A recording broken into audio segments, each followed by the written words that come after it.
మీ వేదములోనే ఉంది, పురుష సూక్తములోనే ఉంది. సృష్టి జరగకముందే సృష్టికర్త అయిన ఆది సంభూతుడు జరగబోతున్న ఘోరముల కొరకు, పాపముల కొరకు, దుర్మార్గముల కొరకు ముందుగా తన్ను తానే బలి అర్పించుకొని మరలా బ్రతికి తాను చేసిన యజ్ఞము యొక్క పుణ్య ఫలము మీద ఆధారపడి ఈ సమస్త బ్రహ్మాండాన్ని నిర్మించినాడని పురుష సూక్తం మొదటి పేజీల్లోనే ఉంది. చదువుకోండి, లేకపోతే నేను తెచ్చి పంచిపెడతా పురుష సూక్తం. ఇది వాస్తవం. బైబిల్ మాత్రమే పరిష్కారం చెబుతుంది. మొట్టమొదట మానవ జాతి ఆరంభం, తర్వాత ఎలా పతనమయ్యారు ఆ విషయం బైబిలే చెబుతుంది. తర్వాత పరిష్కారం ఏంటో బైబిలే చెప్తుంది. ఏంటి పరిష్కారం? మన మీద శిక్ష విధించిన ఆ దేవుడే మనిషిగా అవతారం ఎత్తి మన పాపములు తన మీద భరించి మన కొరకు జరిమానా చెల్లించడం పరిష్కారం. అందుకే నేను వచ్చాను అన్నాడు యేసయ్య మార్కు 10:45.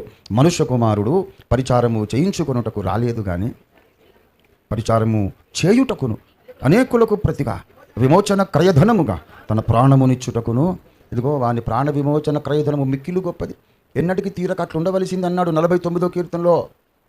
ఎన్నటికీ తీరని ఆ రుణం తీర్చడానికి యేసయ్య శిలువ మీదకి ఎక్కాడు. దేవునికి స్తోత్రం కలుగును గాక.